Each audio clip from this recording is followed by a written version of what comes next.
Bonjour et bienvenue dans cet espace de Sakina. Aujourd'hui, je vais parler de la colère, une émotion très présente dans nos vies et située à un niveau bas de l'échelle de conscience de David Hawkins. Suivez-moi pour comprendre la nature de cette émotion qui peut être libératrice, mais qui peut aussi nous détruire. La colère est souvent perçue comme une force. Beaucoup de personnes sont fières d'être en colère contre telle injustice ou telle situation. En réalité, la colère, c'est une résistance. Pour comprendre la colère, imaginons un grand océan. Un océan immense en mouvement permanent. Dans cet océan, il y a une infinité de vagues. Chaque vague est faite de la même eau que l'océan. Elle est portée par le courant, par la direction, par la dynamique globale de l'océan. Maintenant, imaginons une vague en colère. Une vague qui refuse la direction que lui donne l'océan. Une vague qui s'oppose au mouvement et qui crie intérieurement « Ce n'est pas juste, je refuse ceci ». Cela n'a aucun sens, n'est-ce pas ? La vague ne peut pas s'opposer à l'océan. Elle est l'océan sous une autre forme, sous une forme particulière et éphémère. La colère chez l'être humain fonctionne exactement de la même manière. Être en colère, c'est s'opposer à ce qui est déjà là. C'est lutter contre une réalité existante. C'est vouloir aller à contre-courant. Or, aller contre un courant marin puissant, c'est une bataille perdue d'avance. On s'épuise, on se noie, on se détruit. La colère ne change pas le courant, elle brûle celui qui la porte. En effet, sur le plan biochimique, la colère est comme un feu qui aspire votre énergie vitale. Concrètement, la colère déclenche une cascade d'hormones comme le cortisol.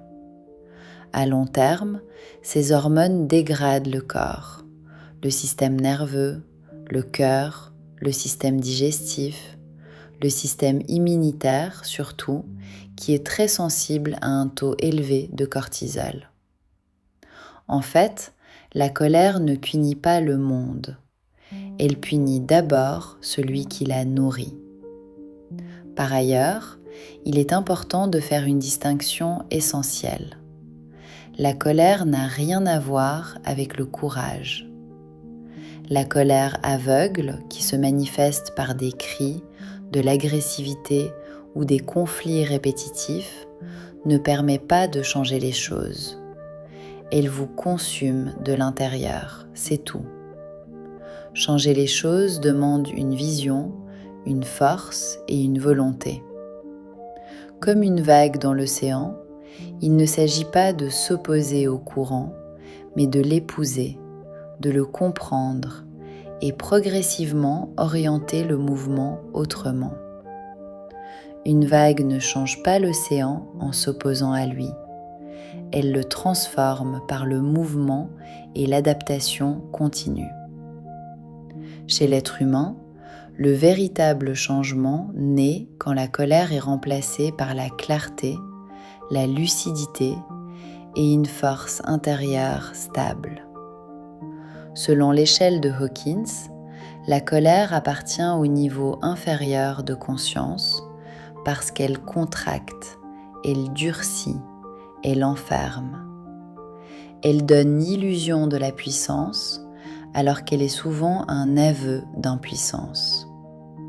Et c'est le courage qui nous permet d'être dans l'action. Le courage représente d'ailleurs, pour Hawkins, le point de basculement des émotions basses vers les émotions situées en haut de l'échelle.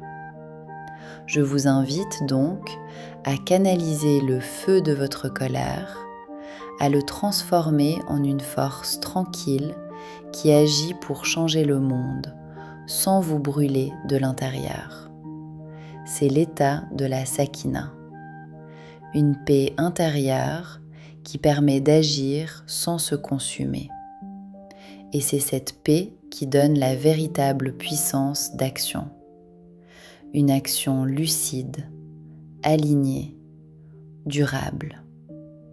Pour conclure, je vous invite à vous poser dans un endroit tranquille, loin du bruit, pour méditer quelques minutes. Je vous invite à vous observer de l'intérieur. Y a-t-il une colère brûlante au fond de vous ? Ça peut être une colère contre la vie, contre les gens ou certaines personnes, contre des injustices dans le monde ou bien au travail, etc. Imaginez cette colère comme un nuage qui vous habite. Maintenant, imaginez que ce nuage se transforme peu à peu en pluie. Des petites gouttelettes de pluie qui viennent arroser tout votre corps et vous faire tellement de bien. Ne laissez pas la colère vous détruire de l'intérieur. Transformez-la en quelque chose de positif et de constructif. J'espère que cette vidéo a été utile pour vous. Je compte sur vous pour liker et partager, vous abonner et me laisser vos commentaires. J'aimerais savoir si ce que je fais sur cette chaîne est utile pour vous. À bientôt!